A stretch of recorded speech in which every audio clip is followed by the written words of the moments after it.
Bonjour à tous et merci d'être là très nombreux pour cette session dédiée à la mesure de l'impact et à quels impacts faut-il mesurer.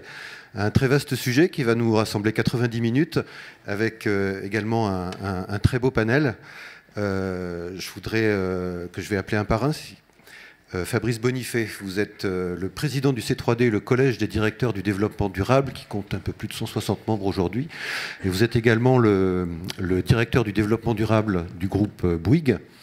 On verra avec vous et vous nous donnerez le point de vue de l'entreprise qui aujourd'hui produit énormément de données, de façon volontaire ou réglementée, mais dont le regard commence à se porter beaucoup plus loin pour embarquer de nouvelles notions de durabilité. Jean-Guillaume Péladan. Jean-Guillaume, vous êtes gérant chez Sycomore Asset Management. Vous avez fait beaucoup de recherche et développement là-dessus, notamment au travers d'une métrique de mesure d'impact qui a la particularité d'être open source, la Net Environmental Contribution. On va développer ça avec vous. François Gégard. François, vous êtes le président du comité RSE et du club développement durable du Conseil supérieur de l'ordre des experts comptables. Donc, vous représentez en quelque sorte les métiers du chiffre. On verra avec vous comment la comptabilité peut se mettre au service de ces enjeux de durabilité. Fela Himalayenne. Fela, vous êtes la déléguée générale du Global Compact France. Le Global Compact qui, sous l'égide des Nations Unies, porte les objectifs du développement durable de l'ONU, qui sont en guise d'introduction une boussole à 360 de ces enjeux de durabilité. Et on va voir avec vous comment ils se mettent en place et comment ils se développent, puisque vous avez des ambitions nouvelles. Eva Sadoun, vous êtes la présidente de l'ITA. L'ITA.co est une plateforme de crowdfunding, de financement participatif, qui embarque donc plein de projets financés par des citoyens, des participants comme vous et moi, et qui donc a un devoir de transparence envers eux. Et puis on lèvera peut-être le coin du voile sur une autre initiative que vous avez en préparation, toujours pour de la mesure d'impact grand public. Et enfin, monsieur Patrick de Cambourg. Monsieur de Cambourg, vous êtes le président de l'autorité des normes comptables, vous êtes également le président d'honneur du cabinet Mazars. Vous êtes aussi l'auteur d'un rapport en 2019 sur l'information extra-financière. L'information extra-financière qui va beaucoup nous occuper aujourd'hui. Alors, un petit mot à l'attention de la salle, si vous voulez bien être indulgent, car Monsieur de Cambourg a réussi à être avec nous aujourd'hui, malgré une contrainte horaire irréconciliable qui fait qu'il va devoir nous quitter en cours de route peu après son intervention. Donc, merci de votre compréhension. Et Monsieur de Cambourg, merci d'avoir réussi à être là aujourd'hui. Quant à moi, je suis Pierre Sidem, je suis le dirigeant de RSE Data News, un média dédié aux professionnels de la RSE, de l'ESG, de la gouvernance et de la finance durable. On est un média sur abonnement avec des services de data. Vous pouvez nous retrouver sur rsedatanews.net. Alors sans plus attendre, Monsieur de Cambourg, on va commencer par vous pour pouvoir vous libérer. Pour mesurer le progrès extra-financier aujourd'hui, il faut des données. La donnée extra-financière, l'une des thèses que vous défendez aujourd'hui, c'est qu'elle n'a pas, au jour d'aujourd'hui, la même fiabilité que la donnée financière. Comment est-ce qu'on peut sortir de ce hiatus pour la fiabiliser et en faciliter l'utilisation par les entreprises et par les investisseurs, enfin à tous les niveaux, et comment ça s'articule aussi avec les ambitions de la communauté européenne qui, elles, sont top-down. Merci Pierre, bonjour à tous et merci pour votre indulgence quand, contrairement à mon habitude, après avoir craché mon venin, je ne pourrais pas entendre la controverse éventuelle que susciteraient mes propos et y répondre, mais je suis toujours accessible, donc n'hésitez pas. Donc, pour répondre à votre question, effectivement, on va aller très vite sur le constat. Le constat, c'est qu'il y a une communauté extrêmement active, proactive, il y a beaucoup d'acteurs, il y a des initiatives, un foisonnement d'initiatives, et malgré tout cela, parce que c'est probablement encore une phase première du développement, la qualité de la donnée n'est pas suffisante. Ce qui d'ailleurs pose de nombreux problèmes aux acteurs qui sont, que ce soit les entreprises elles-mêmes, qui ne savent pas très bien à quel sein se vouer, que ce soit les investisseurs, les agences de notation, la société civile en général, puisque dans le fond, il n'y a pas une métrique suffisamment légitime ou des métriques suffisamment légitimes pour permettre à tout un chacun de prendre une décision en connaissance de cause. Donc, nous sommes confrontés à un moment clé de l'évolution qui est qu'il y a une véritable aspiration, il y a une véritable attente très large, croissante, je dirais en particulier en Europe, parce que ça n'est pas le cas partout, ou alors c'est plus contrasté dans les autres marchés. Donc l'Europe a une vraie capacité à être pionnier dans ce domaine, à faire de cette dimension extra-financière sur laquelle je vais revenir dans un instant, un des éléments de son identité en ligne avec ses valeurs traditionnelles. Et donc, il m'apparaît extrêmement important de ne pas louper ce virage. Parce que si nous loupions ce virage, ceci encouragerait assez largement les comportements qui sont des comportements de rejet. Si on veut réconcilier l'économie avec la société, il faut... Quelle est la solution? Puisque c'est votre question, c'est la solution. La direction, l'orientation. Je vais le résumer en un mot très simple. L'information sur l'entreprise aujourd'hui marche sur une seule jambe. Elle marche à cloche-pied, si on veut. Et cette seule jambe est la jambe extra-financière. Alors, il y a bien sûr tout ce qui tourne autour de l'information financière, comptable financière, qui est tous les efforts qui sont faits par toutes les entreprises, mais il faut reconnaître que le niveau de développement de l'information autre, on va la qualifier pour l'instant de autre, est insuffisante et n'est pas comparable et ne permet pas de marcher sur deux jambes. Donc l'idée fondamentale que j'ai soutenue dans le rapport que vous mentionniez, Pierre, c'est qu'aujourd'hui, l'information sur l'entreprise doit marcher sur deux jambes. Deux jambes, ça marche aussi avec une coordination, c'est-à-dire sous une connexion entre les deux jambes, sinon on trébuche. Il faut pouvoir avancer un pied devant l'autre et jambe gauche, jambe droite, en même temps connectés. Il y a un cerveau. C'est ce qu'on appelle la connectivité entre l'information financière et l'information extra-financière.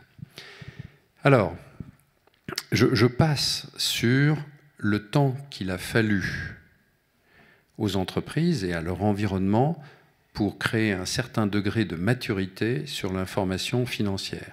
Mais aujourd'hui, cette jambe est raisonnablement musclée, elle est fonctionnelle. Elle a des limites. La limite, c'est que, quand je le disais tout à l'heure en forme de boutade, quand on n'a qu'une jambe, on marche à cloche-pied. Donc, c'est pas bon. Mais en revanche, c'est mieux que de ne pas avoir de jambe du tout. Donc, cette jambe-là, elle est connue, entre guillemets, elle est maîtrisée, elle est normalisée.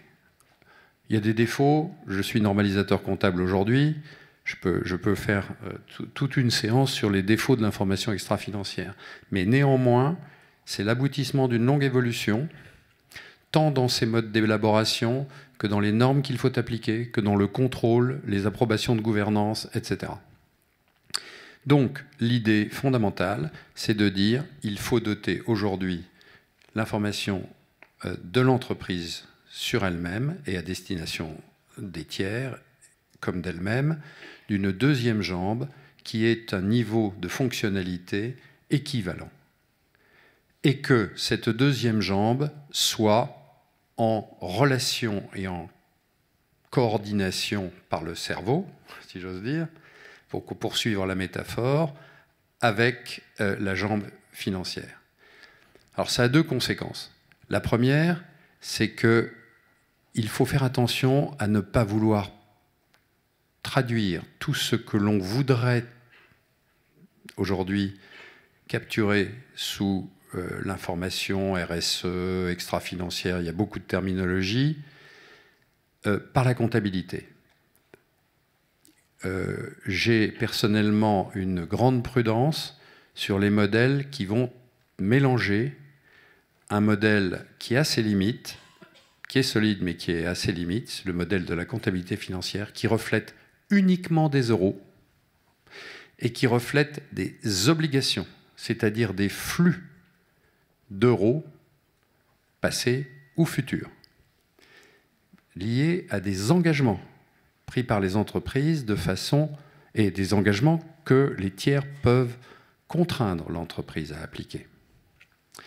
Donc, je ne dis pas que dans l'information extra-financière, il n'y a pas des engagements. Il y a des engagements moraux, il y a beaucoup de choses, et il appartient aux autorités publiques de faire transiter une partie de ce qui est aujourd'hui à caractère peut-être moral et que l'on peut regretter de ne pas avoir un statut juridique meilleur. Il appartient à ces autorités de les faire transiter vers des obligations financières. Donc, première chose, coordination, mais pas confusion, selon moi. Deuxième élément, plus important, pour structurer l'information financière, il y a un modèle, un dispositif en 4 piliers qui n'est pas révolutionnaire parce qu'il est inspiré par les meilleures pratiques des gens qui veulent essayer de créer un référentiel et de l'appliquer.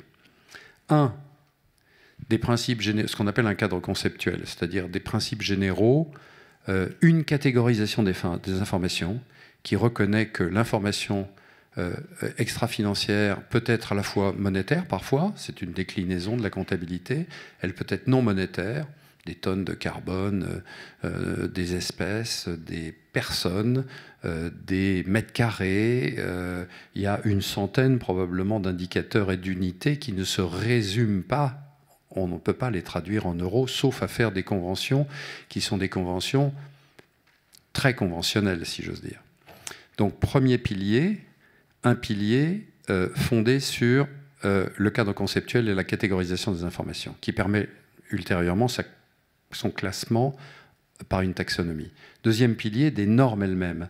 Parce que si on mesure les gaz à effet de serre, il vaut mieux qu'on le mesure tous de la même manière, quitte à ce que les modèles, il en existe, soient évolutifs, mais il faut en choisir un. Il faut savoir si on inclut level 1, level 2, level 3, pour parler des langages que beaucoup d'entre vous connaissent, et puis s'y tenir.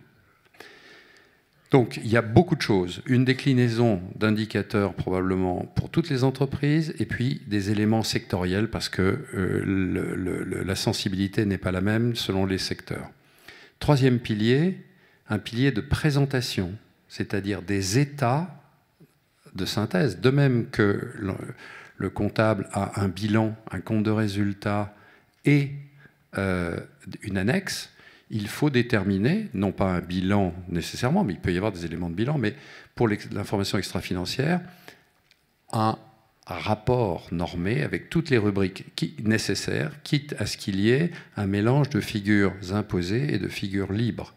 Parce qu'aujourd'hui, l'information extra-financière des entreprises se trouve dans beaucoup d'endroits et est un peu un millefeuille.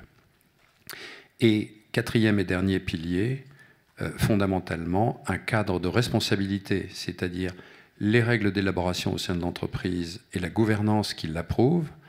Deuxièmement, probablement un contrôle externe obligatoire. Et troisièmement, une supervision par les autorités de marché pour toutes les sociétés qui font appel public à l'épargne ou qui sont très actives dans le financement, banque et assurance. Voilà. Alors, un dernier mot, et pardon, parce que j'ai été à la fois, je vais être court et long, un dernier mot. Aujourd'hui, si je mets un peu les pieds dans le plat, il y a deux types de solutions. Les gens sont relativement d'accord. J'ai eu l'occasion de présenter mon rapport plus de 50 fois depuis le mois de juin.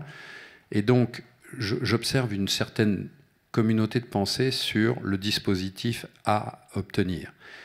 Le sujet, c'est comment. Là, il y a une divergence. Il y a deux ou trois thèses. Il y a la thèse qui consiste à dire ça doit être une solution globale comme pour les principes comptables. Mais là-dessus, j'ai beaucoup de prudence parce que je trouve que la sensibilité européenne doit s'exprimer très rapidement, et il y a dans le monde des forces qui ne sont pas au niveau de la légitimité nécessaire pour ces dispositifs, qui ne sont pas du tout enclins à donner un support à ces initiatives-là. Et l'Europe a une capacité pionnière qui me paraît absolument utile, quitte à nouer des liens de coopération extrêmement puissants avec les acteurs privés qui ont cette volonté d'avancer. Et c'est comme ça, à mon avis, qu'on avancera le plus vite, par une sorte de coalition des gens qui sont dans un esprit pionnier.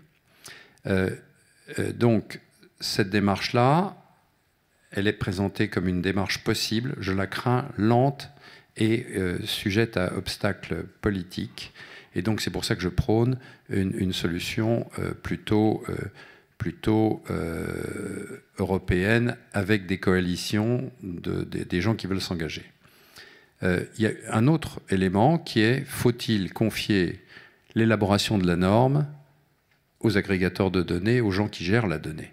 Je crois qu'aujourd'hui, la légitimité nécessaire de ces données implique une ombrelle politique, une ombrelle démocratique. Je suis fondamentalement attaché à titre personnel au fait qu'il y ait un lien direct entre la démocratie et ce que l'on va demander aux entreprises. Les entreprises elles-mêmes, dernier point, si une zone décide d'avancer, elle y trouvera beaucoup de bienfaits. Premièrement, les entreprises décideront mieux de leur évolution et de leur transition, de la gestion de leur transition, parce qu'on ne décide bien qu'avec de bonnes données.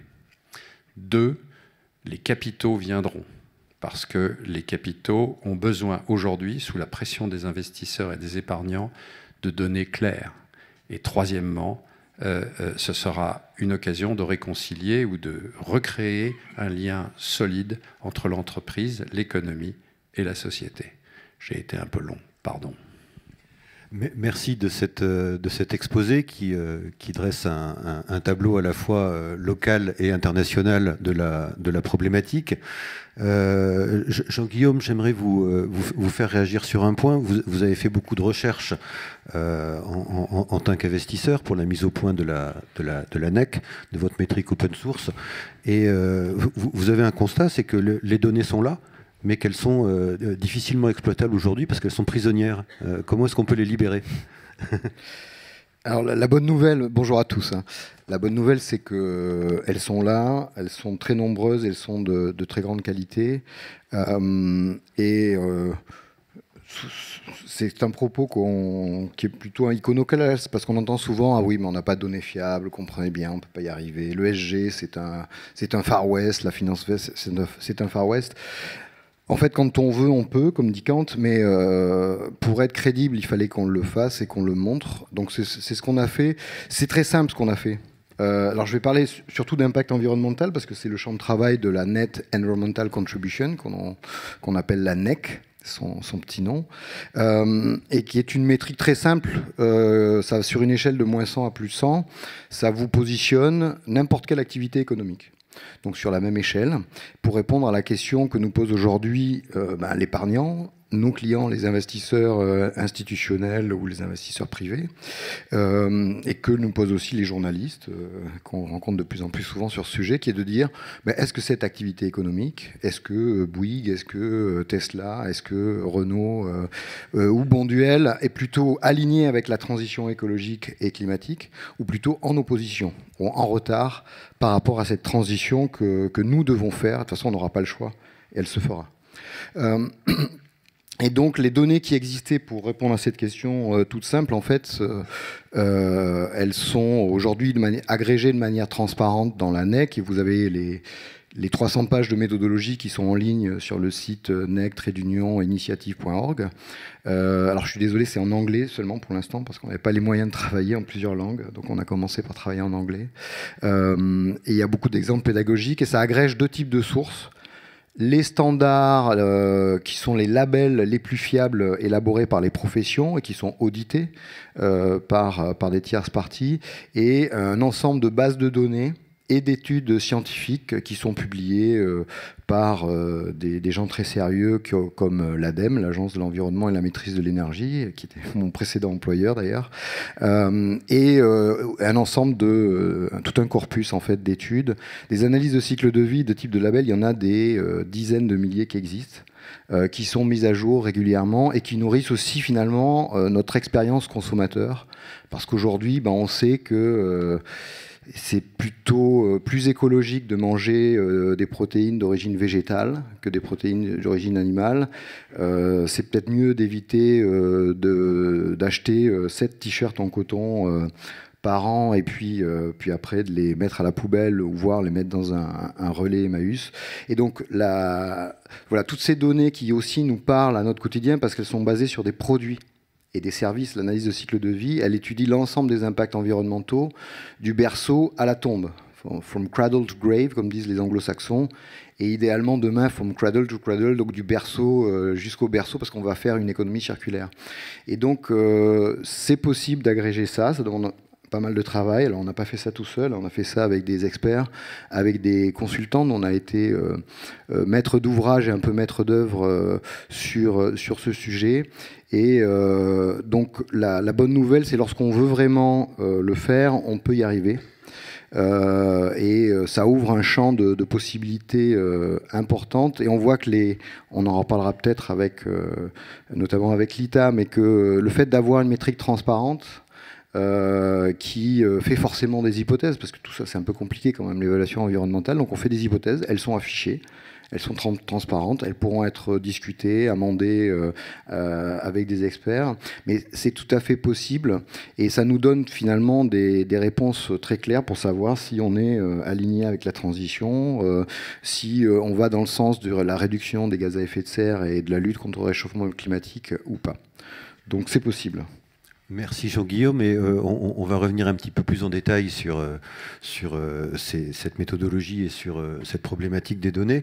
Je voudrais faire un pas de côté avec Fabrice, puisque les entreprises qui sont déjà fortement productrices de tout un tas de données, que ce soit volontaires ou réglementaires, ça a permis de mesurer les progrès de ces dernières années, mais votre regard se porte déjà plus loin.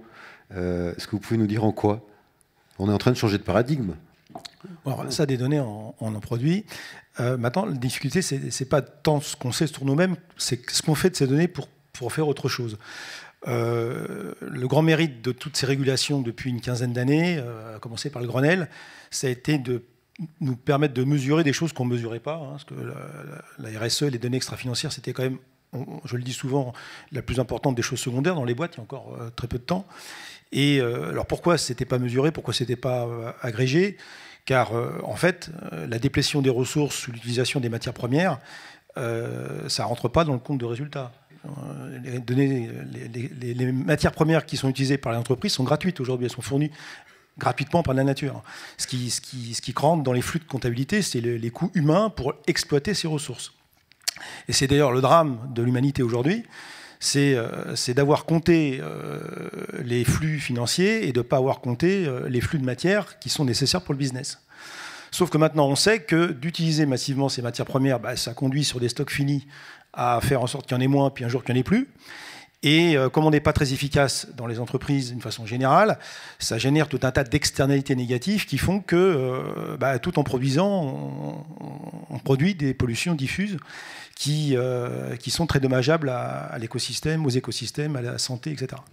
Alors une fois qu'on a dit ça, on a peu de temps aujourd'hui pour simplifier un peu tout ça, si on veut vraiment changer la raison d'être des entreprises. Donc la raison d'être des entreprises, c'est répondre à deux questions. Première question, c'est qu'est-ce qui manquerait à l'humanité si mon entreprise n'existait pas? Bon. Qu'est-ce qu'on produit de si exceptionnel qui fait qu'on est indispensable à la fois à nos clients mais aussi aux parties prenantes? Il faut d'abord savoir répondre à cette question, parce que sinon, là, ça va être un peu compliqué de survivre. Puis la deuxième question, c'est qu'est-ce qui irait mieux si mon entreprise n'existait pas? Donc ce qui irait mieux, c'est en fait toutes les pollutions que je génère en produisant, ou toutes les matières premières que j'utilise sans les compenser, les régénérer, les réparer. Là aussi, au bout d'un moment, on sait très bien que sur des stocks finis, ça va s'arrêter. Donc c'est ça qu'il faut mesurer. Donc, pour bien comprendre quels sont nos impacts, il faut les identifier avec les parties prenantes. Et puis, une fois qu'on a bien compris où étaient les impacts, il faut essayer de monétiser dans le compte de résultat l'argent qu'il va falloir mettre sur la table pour produire sans détruire, pour passer d'une approche de prédation à une approche d'entreprise dite contributive. Vous citiez le parcours de la tonne de sable, par exemple, oui, dans vos activités. Oui, alors dans le groupe Bouygues, on ne manque pas d'externalités négatives, hein, enfin toutes les entreprises en ont. Donc c'est l'utilisation des matières premières type le sable, dans le béton il y en a beaucoup, le CO2 émis, l'acier, le bois, etc. Donc, est-ce qu'on est sûr que quand on utilise un mètre cube de bois, il y ait au moins un mètre cube de bois qui a été planté quelque part, et s'il ne suffit pas qu'il soit planté quelque part, il faut que ce soit la bonne essence, etc. Donc, c'est extrêmement complexe. Et c'est ça qu'il faut pouvoir mesurer pour être sûr de pouvoir regarder nos parties prenantes dans les yeux, et surtout les générations futures, en leur disant, voilà, mon activité économique n'obère pas votre futur par une utilisation irraisonnée des matières premières qui sont indispensables dans mon business. Donc, cette comptabilité aujourd'hui dans les boîtes, elle n'existe pas. Il faut la mettre en place. C'est ce qu'on appelle la mise en place de la mesure de la dette environnementale. Cette dette environnementale qui doit être mise en relation avec les actifs environnementaux qu'on utilise et mettre au passif du bilan tous les frais, tous les coûts qui vont être nécessaires pour pouvoir préserver les ressources dont on a besoin pour faire du business. Donc, c'est pas si compliqué que ça à faire. J'entendais M. de Combourg, bon, il est parti, tant pis. Non, c'est pas compliqué à faire. Il faut juste en avoir envie. Il faut juste aussi avoir la lucidité de comprendre que si on compte comme ça, on va gagner moins d'argent. Oui, moins. Et ça ne veut pas dire qu'on ne veut pas en gagner du tout. Je dis souvent, l'argent, c'est la respiration de l'entreprise. C'est-à-dire que sans argent, il n'y a pas de durabilité possible pour une entreprise. Mais comme la respiration, personne ne vit pour respirer. Enfin, je ne sais pas toi, mais tu ne te lèves pas le matin en disant tiens, il faut que je pense à respirer parce que... Non. Les gens, quand ils se lèvent le matin, ils ont un projet personnel, professionnel, etc. Ils pensent à autre chose. Donc finalement, l'entreprise demain, leur projet d'entreprise, ça doit devenir en tout cas, comment je vais pouvoir continuer mon business en étant contributif net de ressources, c'est-à-dire en ayant un impact zéro sur mes écosystèmes.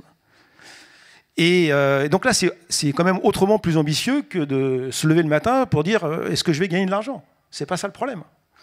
Donc on peut réconcilier ces deux mondes. Pour ça, il faut donc revoir la métrique de la performance. Et la métrique de la performance, c'est clairement, pour toutes les externalités négatives produites, qu'est-ce que je dois mettre dans mes provisions, dans mes investissements, pour faire en sorte de maintenir mon capital naturel. Parce que si je ne fais pas ça, en 2030, il n'y aura plus d'entreprise. Merci Fabrice. Alors justement, ces notions de comptabiliser ce qu'on prélève, ce qu'on rendra, et de comptabiliser aussi le temps que mettent ces matières à traverser l'entreprise, le temps pendant lequel l'entreprise les porte avant de les rendre. François, c'est quelque chose que la comptabilité ambitionne de s'emparer. Avec aussi une notion très importante qu'a apportée Patrick de Combourg tout à l'heure, qui est celle de la notion d'engagement. Aujourd'hui, ça ne correspond pas à des engagements au sens contractuel ou légal pour une entreprise, mais à partir du moment où ça le devient, tout change. C'est vrai. On m'entend ? Oui. Oui, bonjour à tous. Oui, c'est tout à fait vrai, mais je voudrais qu'on repositionne un peu le débat, parce que on vient souvent nous voir, alors moi je suis président du comité RSE du Conseil supérieur de l'Ordre des experts comptables, et j'essaye de convaincre nos 20 000 confrères qui accompagnent 2 millions d'entreprises en France de les aider à changer vos modèles économiques, non pas tant vous, parce que si vous êtes ici, c'est que vous êtes tous convaincus que c'est nécessaire, mais c'est l'ensemble des autres PME, TPE et autres ETI qui ne sont pas venus au Parlement des entrepreneurs d'avenir et qu'il faut convaincre à changer de modèle économique. Dans ce cadre-là, on vient souvent nous voir en disant écoutez, les instruments comptables que l'on a ne sont pas suffisants. Mais je voudrais juste rappeler comment ont été créés les instruments comptables. C'est qu'il y avait à la base des obligations, soit des obligations légales, soit des obligations contractuelles. C'est les commerçants qui ont commencé à travailler et qui ont eu besoin de pouvoir avoir des outils pour montrer quel était le flux de leurs affaires, pour pouvoir être capable d'asseoir une assiette fiscale, pour montrer s'ils avaient une solvabilité vis-à-vis des prêteurs. Et donc la comptabilité a été construite sur un mécanisme assez simple. On va chercher de l'information fiable, on met en place un traitement auditable et on fait une restitution d'une information qui soit lisible et la plus commune pour être lisible par tous. Et ce mécanisme est possible parce que sur le fond, il y a des obligations. Or, lorsqu'on vient nous voir, on nous dit qu'est-ce que vous pouvez nous faire, est-ce que vous pouvez nous présenter une comptabilité verte? La première question qu'on dit, c'est pas une problématique de comptabilité, c'est une problématique de loi et règlement. Qu'est-ce que vous attendez d'une comptabilité verte? Vous l'avez dit en partie un instant. C'est de dire, est-ce que c'est une problématique de carbone? Est-ce que c'est une problématique d'énergie? Est-ce que c'est une problématique de ressources et de reconstitution des ressources? En fonction des choix qui seront faits et donc des options qui seront prises, nous, derrière, on est tout à fait capable de construire le mécanisme qui permet de collecter l'information, une information fiable, de faire le traitement et d'en assurer la restitution. Alors souvent, je rappelle ça en introduction parce qu'on a tendance à mettre un peu la charrue avant les bœufs et à dire donnez-nous un système comptable, inventez-nous un système comptable qui marche bien. Et là, il y a foison de réflexions qui commencent à arriver sur le sujet, mais qui sont surtout dans la tête des comptables qui les créent, qui sont tout à fait pertinents, intéressants et qui rentrent dans le débat, mais qui ne correspondent pas à une application. Et après, on dit comment on fait pour le rendre général pour tout le monde. Et là, on commence à dire, oui, mais moi, je n'ai pas la même compréhension de tel ou tel sujet. Donc, je pense que le travail de fond qui est à faire, c'est premièrement d'avoir bien précisé ce que l'on attend, les choses qu'on veut mesurer. Et là, derrière, après, on est capable de mettre en place les modalités. Alors, vous avez dit tout à l'heure que les informations, vous les aviez. C'est vrai dans les grands groupes qui, depuis le Grenelle de l'environnement, ont fait un certain nombre de travaux et d'efforts tout à fait importants. En revanche, nous qui nous accompagnons 2 millions de PME, c'est moins vrai. Parce que dans les PME, personne, dans les parties prenantes, jusqu'à aujourd'hui, ça commence à arriver, ne demande des informations particulières là-dessus. Et lorsque nous, on leur propose, on leur dit, voyez, par rapport à vos éléments, ce serait important de pouvoir rentrer, de calculer le poids carbone de vos déplacements de vos équipes, un certain nombre d'éléments qui sont demandés, notamment sur les critères sociaux et autres, eh bien, ils nous disent, oui, c'est très très bien, on fera ça quand on aura le temps, ou si on a un peu de fonds pour consacrer un peu d'énergie là-dessus, on le fera, mais pour le moment, ce n'est pas ce qu'on nous demande. Donc en fait, la vraie question aujourd'hui, il ne faut pas oublier dans ce débat les PME, le tissu industriel qui fait la cohésion du territoire. Parce que c'est sur ces entreprises qu'il faut pouvoir trouver des solutions très concrètes à apporter. Je donne juste 2 exemples. En tant qu'expert comptable, il est assez fréquent que les entreprises nous sous-traitent la réalisation des payes. Bon. Les payes et derrière, des fois, des conseils en matière sociale, de recrutement. Le chef d'entreprise est souvent tout seul et s'adresse à son expert comptable lorsqu'il a des questions sur ces sujets. C'est bien naturel. Et ça fait longtemps qu'on le fait. Typiquement, sur cette application, on peut leur proposer maintenant des solutions complémentaires sur l'égalité homme-femme, sur la diversité, sur la vie et la satisfaction des salariés, etc. Et donc, on voit bien que par rapport à des accompagnements traditionnels qui étaient historiquement sur des aspects financiers, comptables, on peut ajouter des briques complémentaires. Et nous pensons que sur les PME, c'est par cette voie-là que l'on va faire avancer les choses. Mais pour cela, on a besoin de votre aide. Et plus particulièrement de votre aide à tous qui est ici, que vous alliez parler à votre expert comptable ou à votre commissaire aux comptes, que vous l'interrogiez sur le sujet, et si par hasard il était un peu embarrassé, vous lui dites c'est pas très compliqué, vous adressez au club développement durable du Conseil supérieur de leurs experts comptables, et ensemble on va y aller. Non, non, c'est pas lui, il va y aller, c'est vous, client, et lui, vous venez. Parce que le club développement durable de Conseil supérieur, ce n'est pas une assemblée que d'experts comptables. C'est une assemblée d'experts comptables et de parties prenantes, d'experts comptables et de clients. Parce que c'est ensemble que l'on créera les solutions qui permettent aux PME de transformer leur modèle économique pour pouvoir répondre aux besoins de la transformation écologique et sociale. Alors, merci François, et on va revenir sur cette transformation des modèles économiques. Cela dit, les PME ont souvent des injonctions de la part de leurs partenaires, fournisseurs, clients, donneurs d'ordre en matière extra-financière, qui sont diverses et variées. Et là, je voudrais qu'on sorte un petit peu de la donnée dure pour aller vers quelque chose qui est plus soft ou plus volontaire, mais non moins intéressant. Avec vous, Fela, c'est les ODD qui, aujourd'hui, dans ce que vous observez, sont un outil pertinent les choses, oui, absolument. Pour les PME. Alors, je vais reprendre, peut-être pas réexpliquer ce qu'est le Global Compact, qui est... Donc Global Compact, c'est en fait un mouvement d'entreprise, un mouvement mondial qui est né à l'initiative des Nations Unies dans les années 2000 et qui aujourd'hui se concrétise sous la forme d'un texte, 10 principes, qui se structure autour de 4 thématiques. Question des normes internationales du travail, la question des droits humains, la question de l'environnement et la question de la lutte contre la corruption. Donc voilà. Dans les années 2000, l'ONU qui invite le secteur privé à respecter ces 10 principes sous ces 4 thématiques. Ces thématiques qui, en fait, aujourd'hui, sont les 4 thèmes que l'on retrouve dans la déclaration de performance extra-financière. Donc ce mouvement aujourd'hui, c'est 10 000 entreprises dans le monde, et en France, c'est 1200 entreprises. Et dans ces 1200 entreprises, on va retrouver bien sûr nos amis du CAC 40, les Bouygues, etc. Mais on va aussi retrouver des PME et des TPE à 50%. Et ça a vraiment son importance parce que je rejoins beaucoup des constats qui sont les vôtres, François. Donc sur ce Global Compact, on a travaillé comme ça depuis les années 2000 sur faire avancer dans une démarche de progrès les entreprises sur ces principes.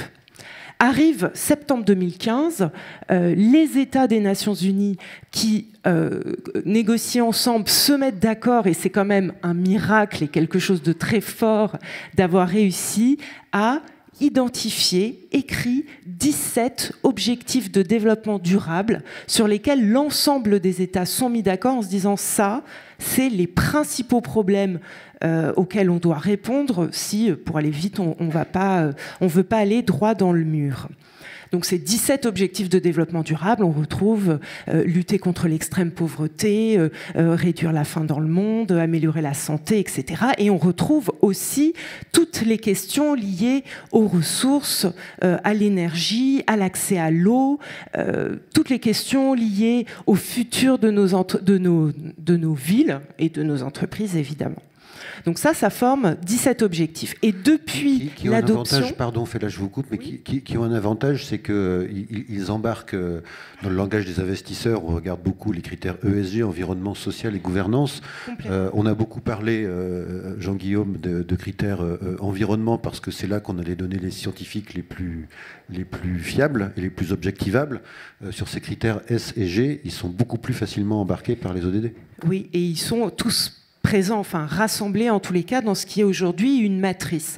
Et depuis l'adoption de ces ODD, le secrétaire général des Nations Unies a confié aux représentants dans les différents pays du Global Compact de rendre ces objectifs de développement durable concrets pour les entreprises et notamment les PME-TPE. Et donc évidemment la mesure du progrès dans ce cadre, elle est très importante. Elle a plusieurs enjeux, en tous les cas du côté des PME-TPE. Le premier enjeu qu'on voit dans cette mesure, c'est le fait que aujourd'hui, ce qu'on constate, c'est que dans nos entreprises françaises, il y a des actions qui sont mises en place des actions qui portent sur l'égalité homme-femme, l'intégration du handicap, enfin vous l'avez cité, etc. Mais ce sont des actions. Ce qu'il manque aujourd'hui, et c'est vraiment l'enjeu, c'est d'arriver à une stratégie que les PME, TPE se dotent chacune en fonction de son secteur, de son contexte territorial, d'une stratégie. Et en ça, les objectifs de développement durable sont super intéressants parce que, effectivement, ça embarque tout le monde et ça permet de penser le business model de l'entreprise sur le long terme et en se basant sur les questions qui sont les questions de la raison d'être, c'est-à-dire qu'est-ce que j'enlève à l'humanité si mon entreprise n'existe plus. Donc ça, c'est le premier enjeu de la mesure pour nous, c'est passer d'une logique d'action à une logique de stratégie. Le deuxième enjeu, c'est la question de la donnée extra-financière. Alors, on a beaucoup parlé de son importance pour les investisseurs. Maintenant, pour nos dirigeants de PME, TPE, même si ce n'est pas une donnée, c'est un engagement qui leur est demandé et qui vient de plusieurs acteurs. C'est d'abord les grands donneurs d'ordre, que sont les Bouygues, mais aussi les organisations, les collectivités territoriales, en gros, tous ceux qui sont les principaux clients de nos PME, TPE. C'est aussi les ONG, les citoyens, les investisseurs, ça commence à être les médias. Et donc, ce qui serait... Et ce qu'on appelle de nos voeux par rapport au Global Compact, c'est que l'ensemble des données, et de leur normalisation et de ce vers quoi on va, devrait pouvoir permettre d'utiliser ce langage qui devient un langage universel, puisqu'il est utilisé par l'ensemble des pays, qui est utilisé par l'ensemble des acteurs. C'est que l'ensemble des données que l'on produise se mettent à converger vers les objectifs de développement durable. Et c'est tout à fait faisable parce qu'on a déjà fait des travaux de recueil exhaustifs de tous les indicateurs qui existent à ce jour et qui permettent de rendre compte de la contribution des entreprises aux ODD. Donc voilà pour nous en fait les deux enjeux clés de cette mesure. C'est premièrement permettre une mesure qui emmène les entreprises et les PME vers une stratégie plutôt que vers une collection d'actions. Et deuxièmement, utiliser ce langage universel comme quelque chose qui va permettre aux dirigeants de rendre compte de son action et de ses engagements en face de l'ensemble de ses parties prenantes. Alors, merci Fela. On va revenir sur la question de cette stratégie, ou plutôt de la manière de la faire s'exprimer de manière projective. Il ne s'agit plus de rendre compte statiquement à l'instant T dans un rapport annuel, mais vraiment de se projeter sur l'avenir. Sur les ODD, je voudrais me tourner vers Eva. Eva, vous dirigez une plateforme de crowdfunding. Ça veut dire que par construction, vous devez une totale transparence à tous vos investisseurs. Vous utilisez justement les ODD pour ça, parce que ces investisseurs, c'est une partie prenante dont on a peu parlé jusqu'ici, c'est le grand public, c'est vous, c'est moi. On peut acheter une action ou une obligation, ou mettre au pot en tout cas dans le financement d'une jeune pousse ou d'une innovation.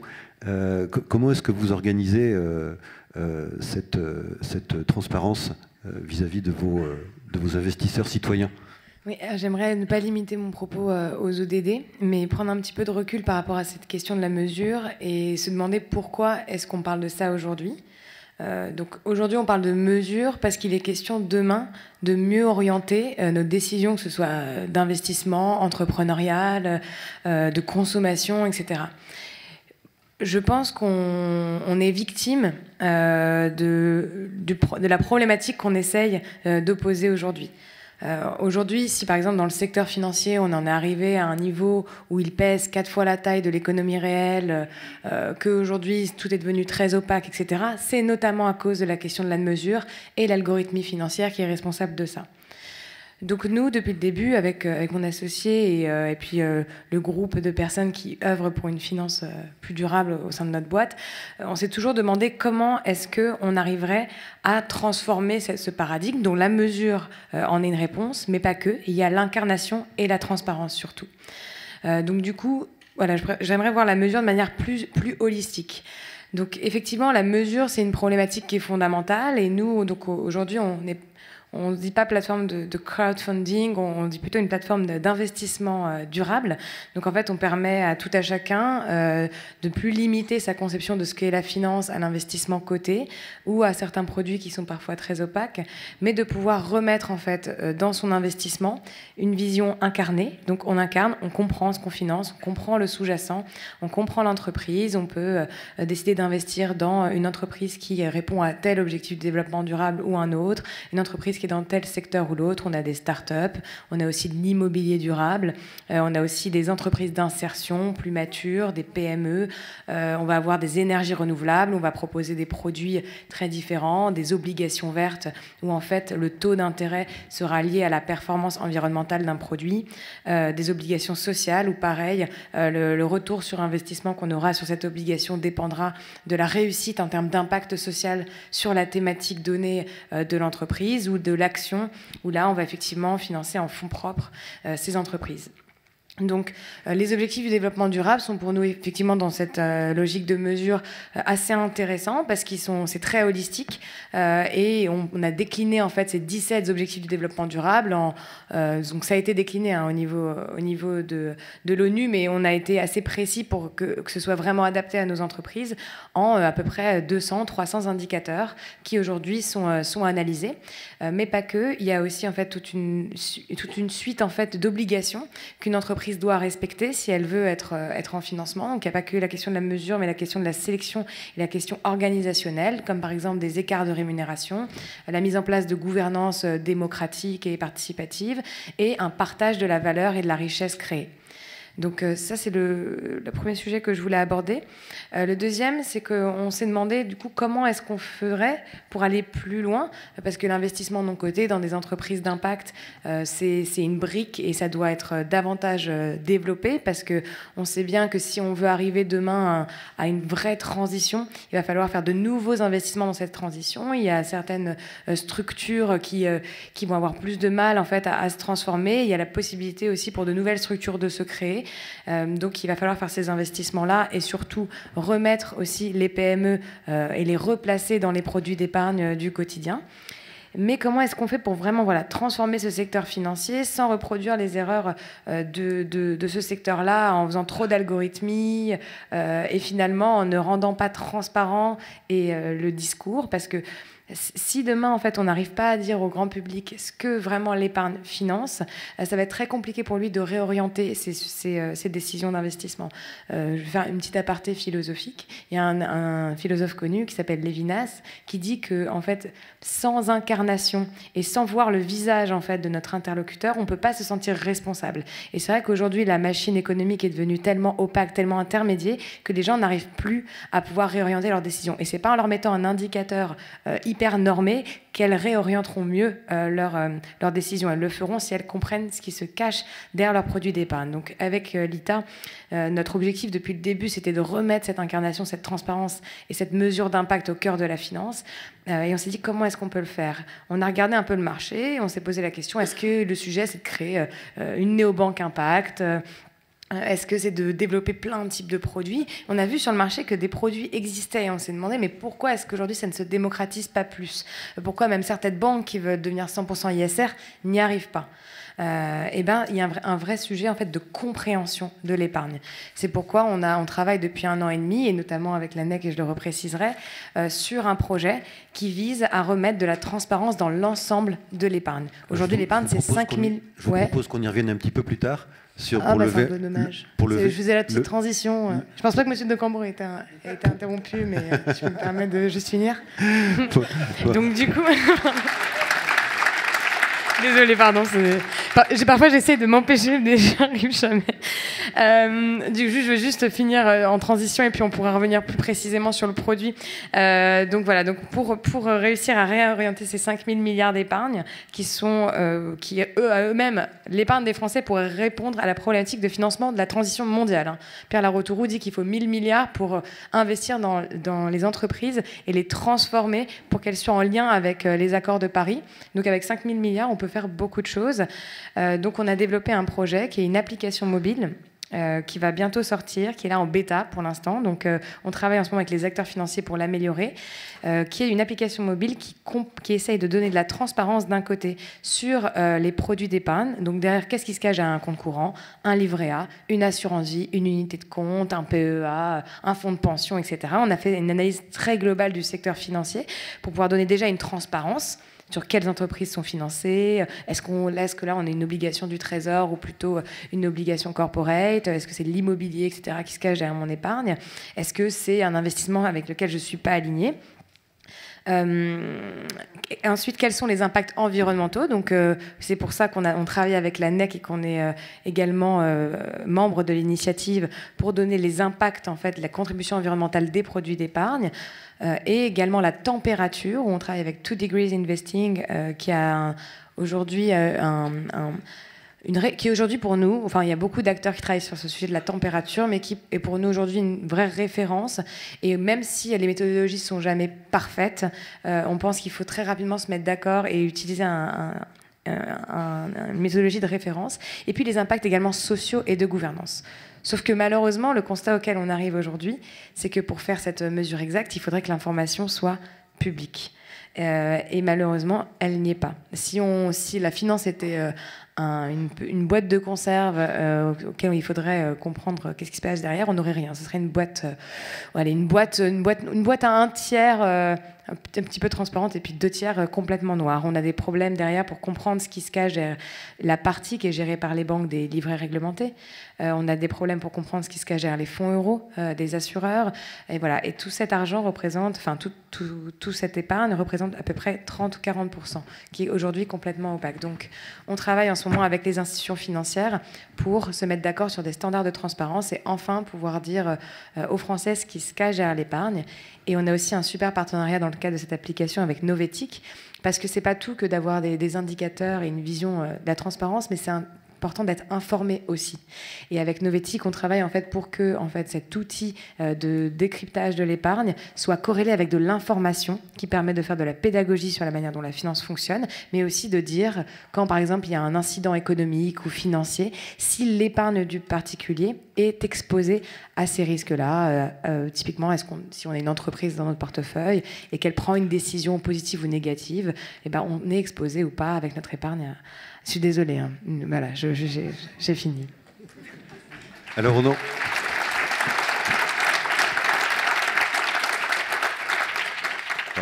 on vient de prendre un raccourci sur la partie aval du débat, mais c'est pas grave parce que et de toute façon on y reviendra parce qu'il y a beaucoup à dire sur effectivement ce qu'on appelle l'épargne ISR aujourd'hui, qui est un peu un mot valise, et donc vous essayez d'organiser la transparence du point de vue de l'épargnant citoyen, hein, et puis qui pose aussi beaucoup de questions sur ce qui se passe aujourd'hui dans la distribution de cette épargne, hein, puisqu'il y a beaucoup de distributeurs qui ont des profils très différents. Je voudrais qu'on remonte avec vous, Jean-Guillaume, et puis on va rééchanger avec Fabrice et François sur la manière dont avant de distribuer des produits d'épargne, il faut les fabriquer.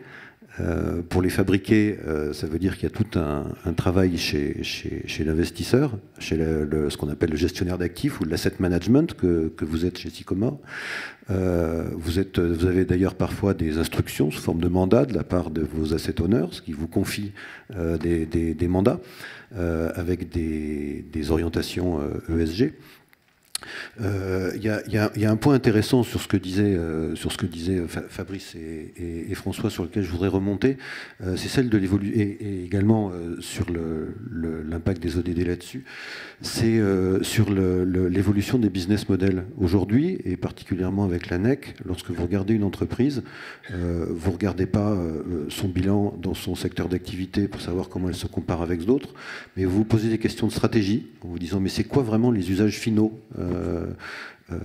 et comment est-ce que cette entreprise peut exprimer sa stratégie. On prenait l'exemple des ODD pour les PME.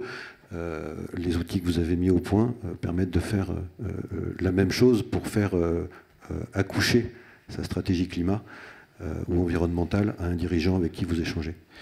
Oui, alors je vais donner quelques exemples, s'il est de court, pour laisser la place aussi aux questions. Plusieurs choses. Il y a une bonne nouvelle, c'est que plus l'entreprise est petite, plus c'est facile de calculer sa NEC. Et ça, c'est quelque chose de... alors moi, je viens du monde des PME aussi. J'ai été pendant 10 ans membre et aussi dans la gouvernance du Centre des jeunes dirigeants. Et donc, la majeure partie de l'économie sont les petites et moyennes entreprises.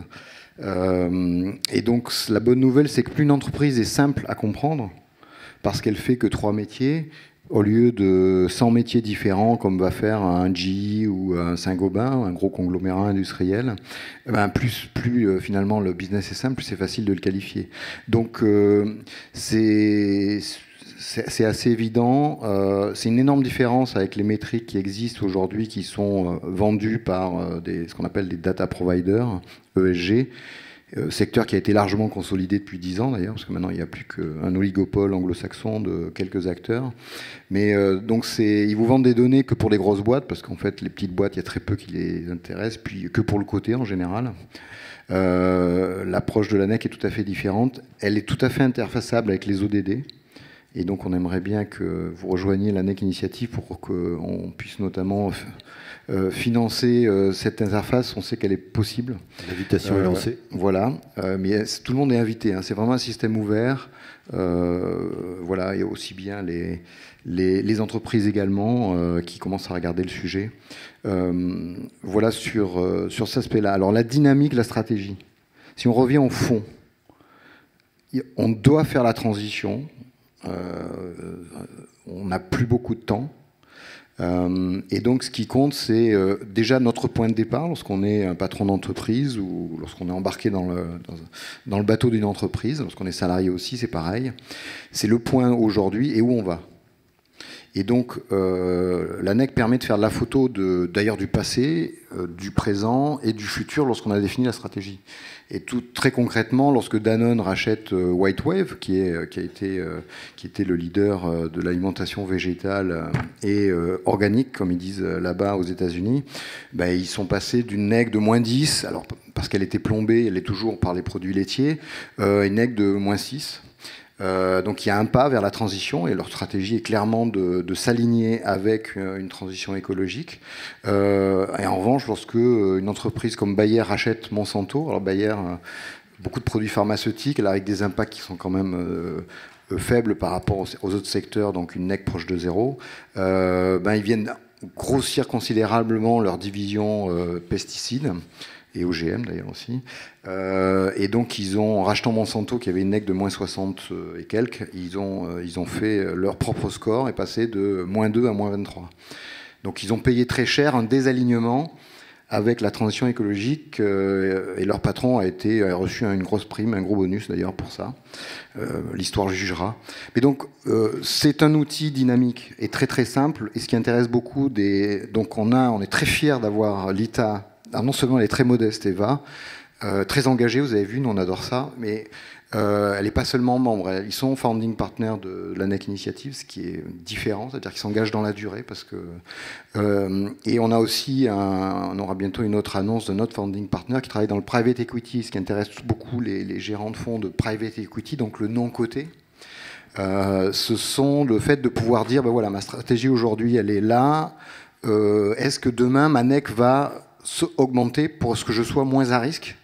Et il résonne là, lorsqu'on est dans le private equity, on s'engage, on est embarqué dans une aventure pour 5, 10, 15 ans comme actionnaire. C'est pas comme dans la finance de marché où on peut vendre plusieurs fois par jour ou acheter. Voilà, on parle des fonds de capital investissement. Voilà, le capital investissement. Qui ont vocation typiquement à rester 5 à 7 ans au capital d'une entreprise en l'accompagnant en fonds propres donc. Donc voilà, à travers ces exemples, je voulais donner quelques illustrations très simples. Alors, lorsqu'on veut dire des choses relativement simples, qui sont basées sur des informations qui existent, parce que il faut uniquement savoir quel métier fait l'entreprise. Alors après, si on sait que dans ses approvisionnements, elle achète du bois ou du papier qui est PEFC ou mieux FSC ou SFI, ça c'est mieux. Mais on peut déjà faire 80% de la notation, voire 100%, juste en connaissant quel métier fait l'entreprise. Alors, toujours sur la question des business models, ce qu'on a vu fleurir aussi, c'est des initiatives, ou en tout cas des réflexions sur le IPNL, la comptabilité environnementale, des initiatives que certaines entreprises ont menées, qui ont été aujourd'hui extra-comptables, c'est-à-dire très analytiques. Je crois que vous en avez une en cours, Fabrice. Aujourd'hui, comment est-ce que l'idée est venue? Comment est-ce qu'elle a fait son chemin? Parce qu'on ne se lance pas là-dedans par hasard. Alors, en version bêta, oui. Parce que c'est très long à mettre en place. Et comme disait Jean-Guillaume, le problème des entreprises qui sont multi-business model, comme c'est le cas pour Bouygues, c'est le moins qu'on puisse dire, c'est qu'il ne peut pas y avoir si on veut que ce soit comparable, il faut quand même une méthode assez homogène. Et pouvoir la tester sur des modèles économiques avant de la généraliser. Alors, effectivement, depuis quelque temps, on s'interroge sur ce que je vous disais tout à l'heure, sur la mesure de la déplétion des matières premières qu'on utilise pour faire notre business. Et pour moi, en fait, ce que j'essaye de pousser chez Bouygues comme au C3D, c'est que le premier élément de la stratégie aujourd'hui pour toutes les entreprises mondiales, c'est ce que dit la science. Que disent les scientifiques? Les scientifiques, ils nous disent, voilà, pour maintenir un climat stable, c'est 410 ppm de CO2 dans l'atmosphère. Donc forcément, toutes les entreprises doivent avoir une trajectoire de degrés. Si on veut que telle ou telle matière première soit encore disponible à tel horizon, et même pour toujours, il faut mettre en place des nouveaux modèles économiques basés sur une approche plus circulaire, et dans le circulaire, plus sur le réemploi que sur le recyclage. Donc est-ce que mon modèle économique est aligné sur ce type de modèle économique? Et on sait qu'aujourd'hui, l'approche linéaire était assez destructeur de valeur. Donc, pour avoir une approche circulaire multipartie prenante, ça veut dire qu'il faut aussi embarquer avec soi toute sa supply chain. Et quand on sait que les grandes entreprises vont jusqu'à sous-traiter 70% de leur chiffre d'affaires, il y a aussi un travail de cross-fertilisation des modèles vis-à-vis de ses partenaires. Et donc, comment on mesure tout ça? C'est ça la question. Comment on arrive à mesurer la transformation du modèle et comment on arrive à internaliser dans nos coûts et dans ce qu'on revend aux clients, ces manières de réparer, de régénérer, de compenser, de manière à ce qu'on puisse être le plus neutre possible par rapport à tout ça. Alors, cette comptabilité durable, il y a plein de gens qui travaillent dessus depuis bien plus longtemps que nous.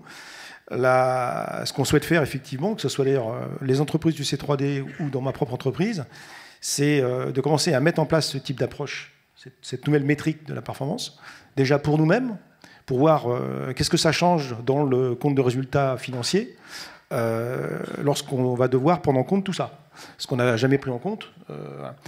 Et ensuite, de pouvoir aussi embarquer avec nous, si on est les seuls à jouer à ça, ça va pas fonctionner, d'embarquer avec nous déjà les entreprises de nos secteurs respectifs. Je pense que l'approche sectorielle est une bonne façon de convaincre. Et quand on aura des grands secteurs, le BTP, la mobilité, qui vont basculer vers ce type d'approche, ça va être compliqué pour les autres de résister. Donc c'est une approche par cercle concentrique. Alors on est au tout début de tout ça, mais on se dit finalement, tant que ça n'apparaît pas dans les comptes, tant qu'on ne le provisionne pas, tant qu'on n'amortit pas dans nos comptes les dégâts faits à l'environnement, tant qu'on n'a pas une vraie approche, une vraie lisibilité, une vraie sincérité sur le fait qu'on veut vraiment avoir un impact nul, voire être contributif, tout ce qu'on pourra dire sur la transition, sur la durabilité, ça sera du greenwashing. Donc je suis content, moi, qu'on arrive maintenant à ce moment de vérité, quelque part. Et je pense que ça a quand même été très très vite, tout ça, même si, malheureusement, les dégâts à l'environnement vont encore plus vite. Mais rappelez-vous, en 2007, on ne parlait pas de ça. Le Grenelle de l'environnement, on mettait 41 indicateurs extra-financiers qui en fait ne servaient quasiment pas à mettre en place des plans d'action. C'était juste une mesure, comme ça, de tel ou tel paramètre d'entreprise. Ensuite, certaines entreprises les plus matures ont utilisé ces indicateurs extra-financiers pour mettre en place des plans d'action, pour faire moins mal ce qu'elles ont toujours fait, mais sans rien changer véritablement au modèle économique. Et puis maintenant, on se rend compte que faire moins mal, ça suffit pas. Il faut faire carrément autrement. Et là, ça nécessite de tout changer. Le modèle d'affaires, le système de management, le système de la mesure de la performance, donc en mettant une nouvelle métrique en place.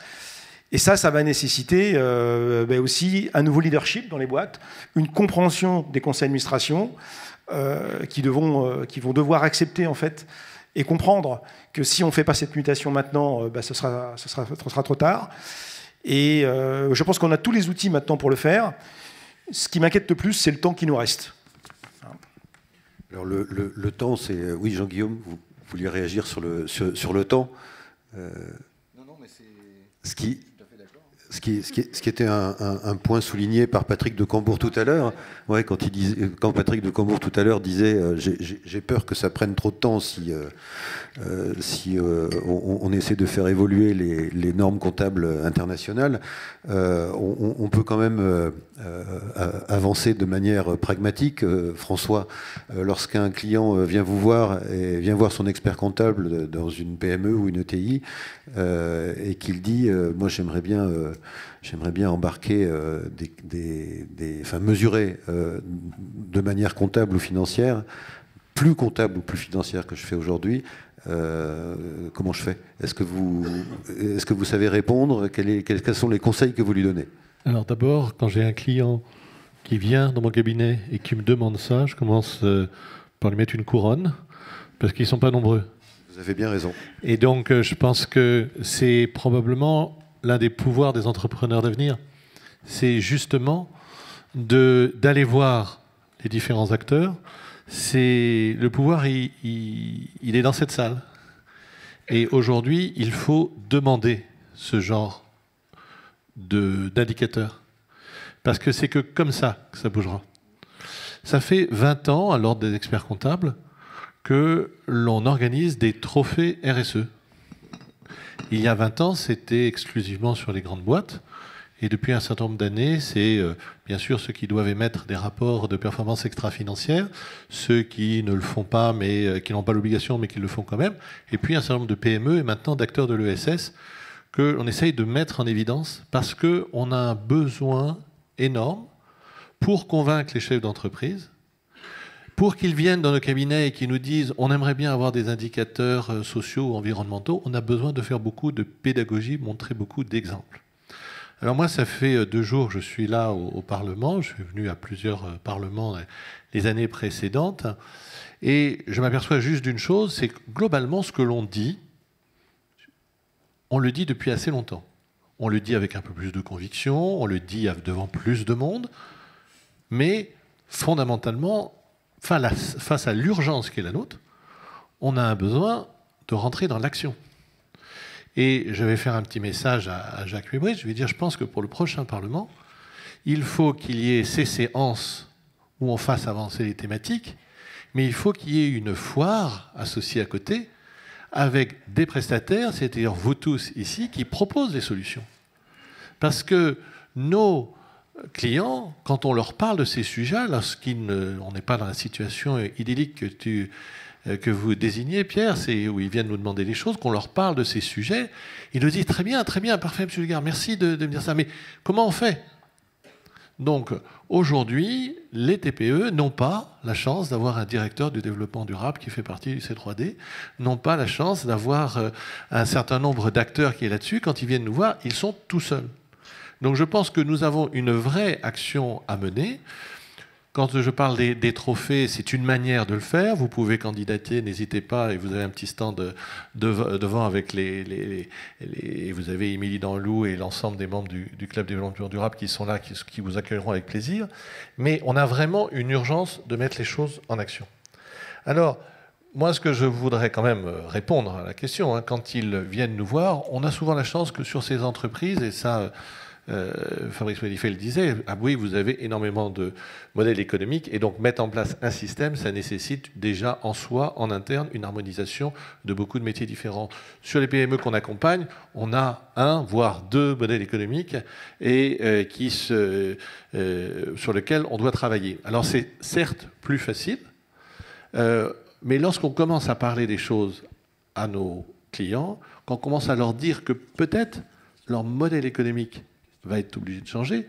Peut-être que le fait de s'approvisionner sur tel ou tel fournisseur, ce ne sera plus ce qui se fera demain, mais il faudra le penser autrement. Ça pose un certain nombre de questions. Alors, notre vraie question aujourd'hui, c'est quels sont les éléments déclencheurs de comportement vertueux.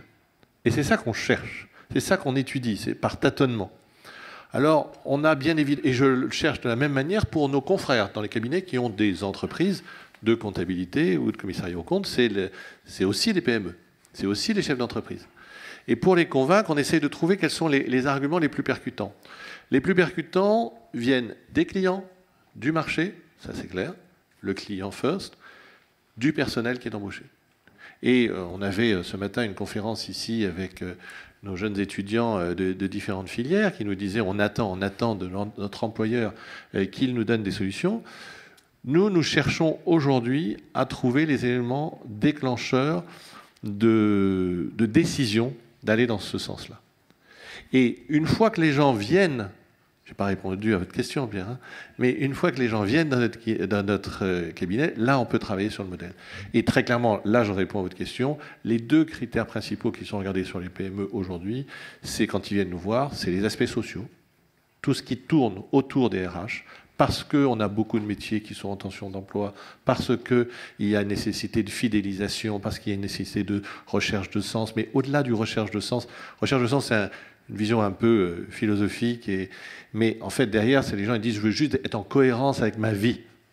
Je fais des efforts dans ma vie, je veux dans mon travail, ça sert à quelque chose. » Donc ça, c'est le premier sujet que l'on travaille. Le deuxième sujet, c'est évidemment les externalités environnementales, qui sont très clairement très avancés.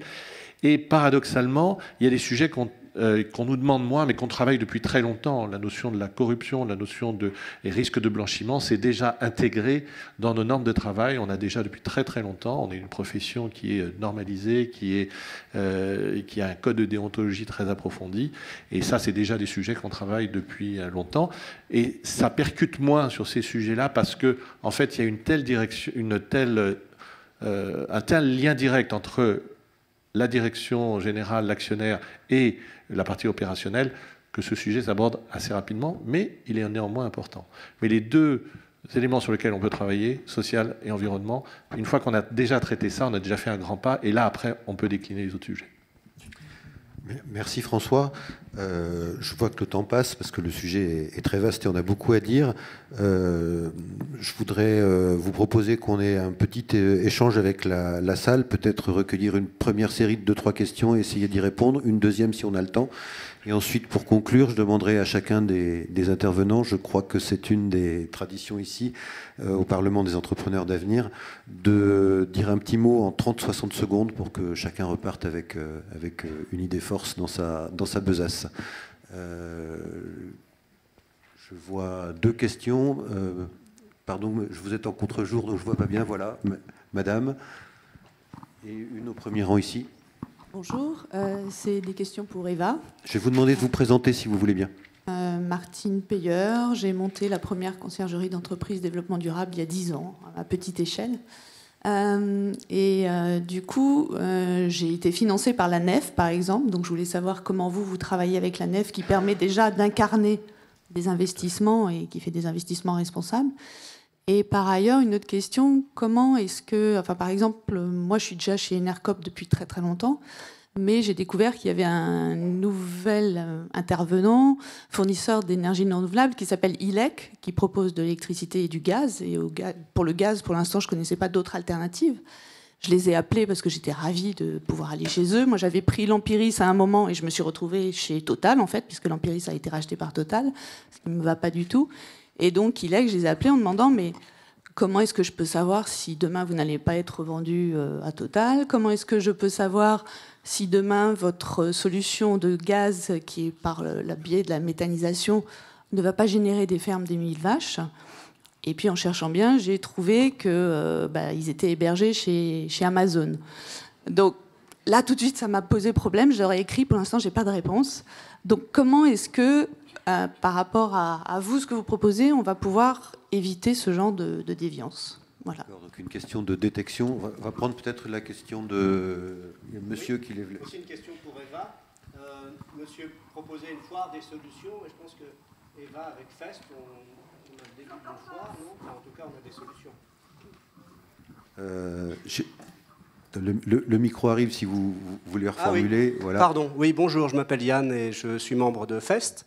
Et je voulais peut-être qu'Eva dise un tout petit mot, parce que l'idée d'une foire aux solutions, chez Fest, on on a pas mal de solutions. Ok, donc Eva, 2 questions pour vous. Ok, je réponds maintenant, super.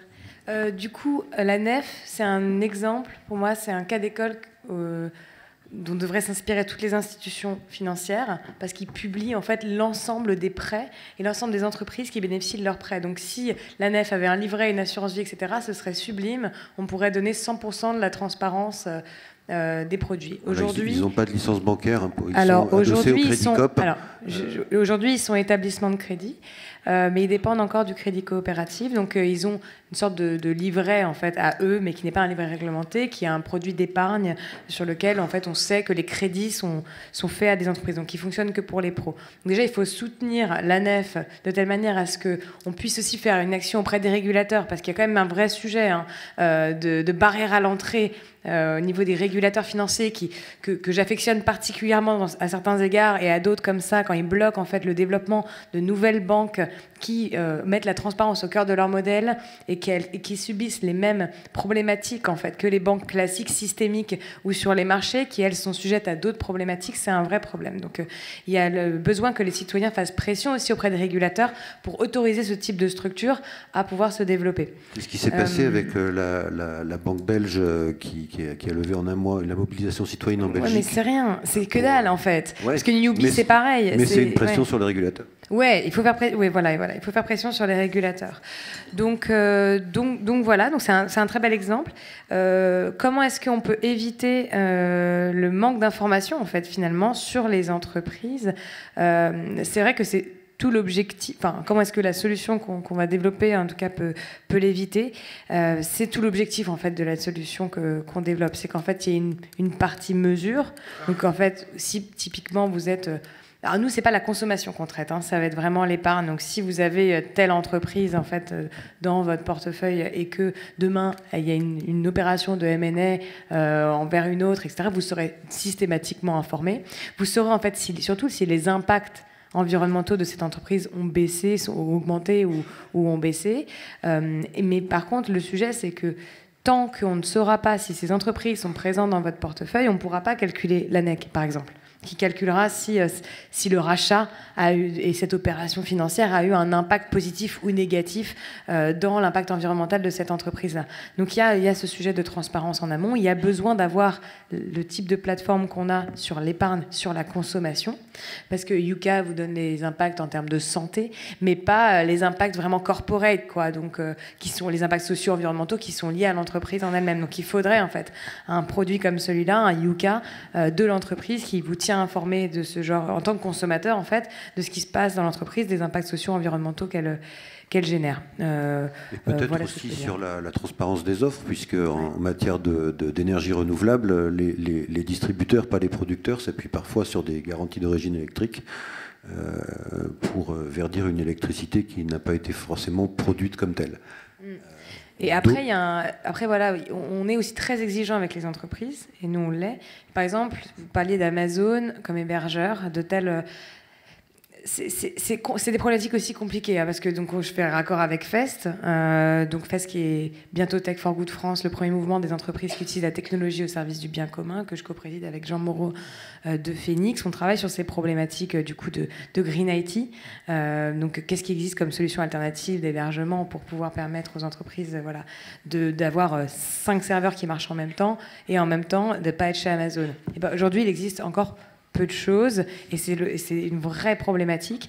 Donc c'est pour ça qu'il y a encore un besoin d'avoir ce type de plateforme qu'on développe, donc nous qui s'appelle More Impact Yuka, qui est sur la consommation alimentaire. Il faudrait une plateforme sur les entreprises, de telle manière à pouvoir comparer les hébergeurs entre eux, l'impact environnemental qui est généré, l'impact social qui est généré, etc.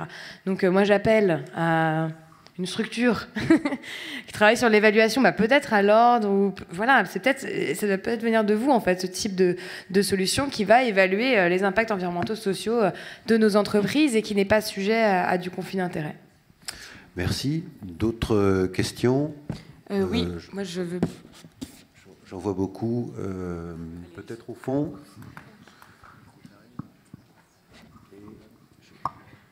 J'ai un contre-jour terrible. Bonjour, j'avais juste une petite remarque par rapport à la nef et mon expérience personnelle. Je suis des Ingenborg fondatrice d'une petite agence de conseil en communication RSE. J'ai cherché des prêts bancaires à un certain moment et je suis tombée avec la NEF. J'avais une garantie de France Active, mais du fait que je sois une personne handicapée, ça a été très compliqué avec la NEF. Il fallait que je prouve que je suis guérie des séquelles de ma maladie, ce que j'ai refusé d'aller faire comme examen. Et donc, du coup, je n'ai jamais eu de prêt bancaire avec la NEF. C'est juste ce que je voulais partager là. Ok, ça c'est la politique de crédit. Bonjour, excusez-moi, je suis dans le soleil, alors peut-être vous ne me voyez pas. Voilà. Pierre Monnier, je suis doctorant à l'École des Mines et à Dauphine. Et je travaille justement sur l'évaluation d'impact sociétal des entreprises. Donc j'étudie les différentes initiatives. Il y a en plus Fela du Global Compact, et là je sais qu'elle n'aime pas forcément en parler, mais je sais que le Global Compact est en train... Enfin, l'observation, c'est qu'il y a beaucoup de méthodologies d'évaluation d'impact des organisations qui se transforment ces notations en contribution aux objectifs de développement durable. Le Global Compact développe avec B Corp notamment un outil qui s'appelle SDG Action Manager, donc qui permet de transformer la notation de l'entreprise en contribution aux objectifs de développement durable. Il y a plein de critères qui sont à adresser, et je sais également, parce que je travaille avec des applications de consommateurs, notamment MyLabel, qui a pour objectif de reprendre ces données organisationnelles traduites en données produits pour donner accès aux consommateurs à l'impact ou à la contribution sociétale de ces entreprises. Donc je ne sais pas, je pense à Fela, mais je pense que Fabrice également, et puis tout le monde pourrait y répondre. Je voulais juste à la fois donner cette contribution et demander un éclairage. Et je vous remercie, c'était passionnant. Je vais peut-être dire un mot. Effectivement, il y a un outil qui est en cours toujours de test qui s'appelle le SDG Action Manager.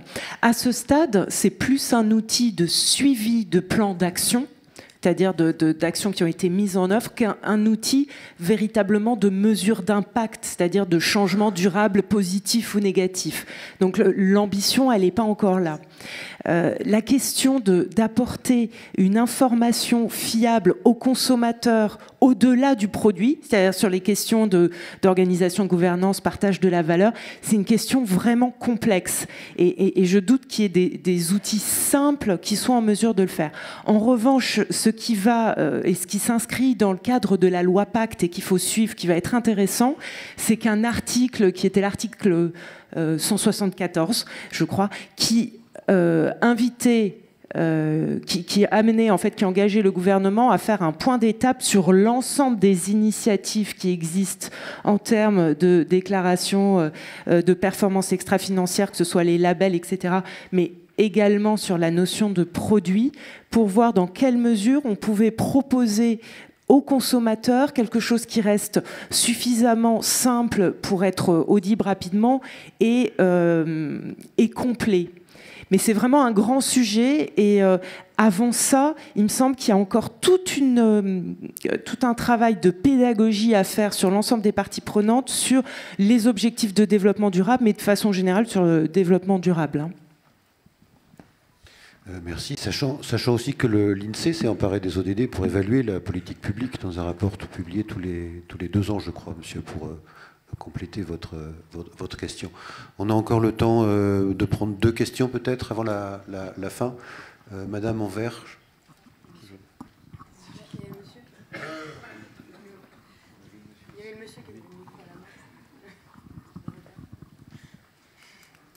Bonjour, donc je suis Sophie Lasserre, je suis consultante en Lean Management et j'essaie d'animer un groupe de patrons qui appliquent les méthodes du Lean Management pour développer des démarches pour l'environnement. Et quand on parlait de solutions, moi je pense que le Lean Management c'est une solution pour aider des patrons à rendre plus efficaces puisque le Lean Management c'est fait pour lutter contre les gaspillages. Alors c'est vraiment, voilà, je pense que c'est très aligné avec tout ce qu'on cherche à faire pour l'environnement. Alors ma question elle est envers Monsieur Bonifay. Vous avez parlé tout à l'heure que à partir du moment où on va commencer à mesurer autre chose que des résultats financiers, on va gagner moins d'argent. Et alors je me dis, quand vous avez raconté ça à vos patrons, ils vous ont dit « Chouette Fabrice, mais quelle bonne idée, justement, on avait envie de gagner moins d'argent ». Comment on fait pour que ça ne reste pas une utopie, tout ça ? Ah, ça, c'est une bonne question. Alors, soit on continue de mentir, soit on dit la vérité. C'est vrai que ceux qui disent la vérité, on leur coupe la tête souvent. Hein. Bon, mais c'est ce qui est en train de se passer. On vit à crédit depuis des années. La France épargne, enfin, pas épargne, la France emprunte sur les marchés financiers entre 150 et 400 milliards d'euros par an pour faire boucler le budget. Je crois qu'on a 2200 milliards de dettes. Que la dette privée et la dette publique a dépassé 100% largement du PIB. Donc on est déjà dans l'illusion complète aujourd'hui. Alors, bon, moi je suis un modeste directeur Fonds Durable, mais je pense que tout le monde sait qu'on est quand même au bord de ce qu'on peut appeler un collapse, un effondrement, et que ça ne va pas se passer dans 20 ans ou dans 50 ans, ça va se passer dans les mois, dans les années qui viennent. Donc soit on continue de se mentir à soi-même, et puis oui, on fait semblant, soit on se dit qu'il est grand temps de faire autrement.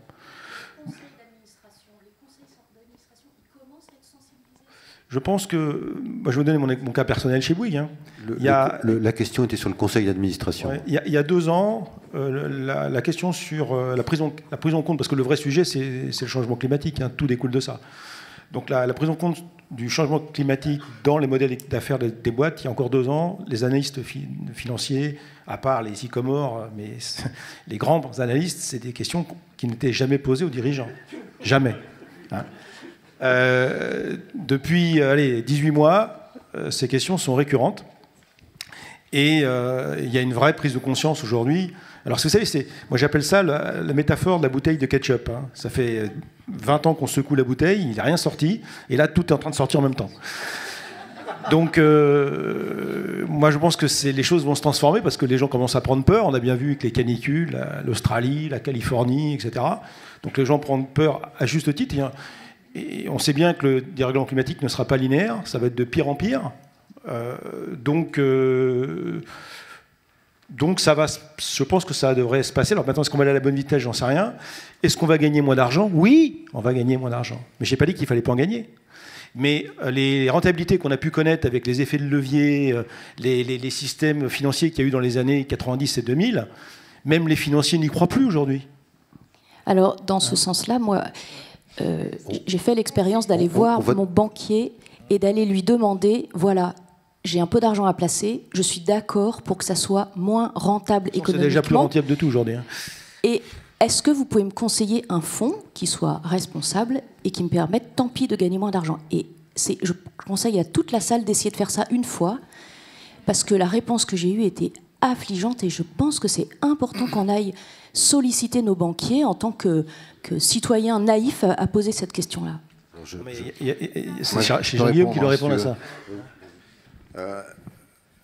Il y a 2 réponses. Moi, je pense qu'il y a une déconnexion totale entre l'impact environnemental et aujourd'hui le monde économique et financier.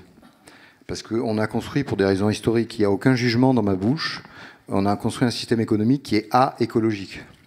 Il est sociétal aussi d'ailleurs dans beaucoup de cas, moins en Europe qu'ailleurs, donc c'est une chance. Mais voilà, c'est la réalité, donc il n'y a a priori aucune corrélation qui va se faire entre une performance environnementale et une performance économique. La réalité, c'est que c'est toujours la diversité, il n'y a pas que de la biodiversité du vivant, il y a celle de l'économie que nous on observe tous les jours, et qui est fascinante d'ailleurs. On a plein de cas différents. Et donc, moi je connais autant de cas de gens qui ont des business models qui sont alignés avec la transition et qui sont plutôt plus rentables, que de cas aussi de gens qui sont alignés et des business models qui ne marchent pas finalement. Moi, dans mon ancien passé, j'ai dû fermer des usines de recyclage parce que le coût du travail était trop cher en France et que du coup, dumping social, dumping environnemental ont gagné, on a fermé les usines. Et là, il y a un autre sujet, il faut aussi changer les règles du jeu de l'économie pour arriver à faire la transition.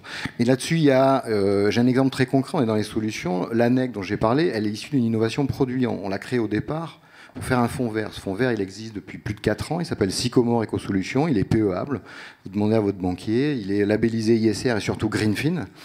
On a été le premier à avoir le label Greenfin, qui est le label fait par le ministère de l'écologie, et qui est un vrai label d'impact. Alors, il est très sélectif, et donc il n'y a que 42 fonds qui sont aujourd'hui labellisés, mais juste une dizaine qui sont accessibles au grand public.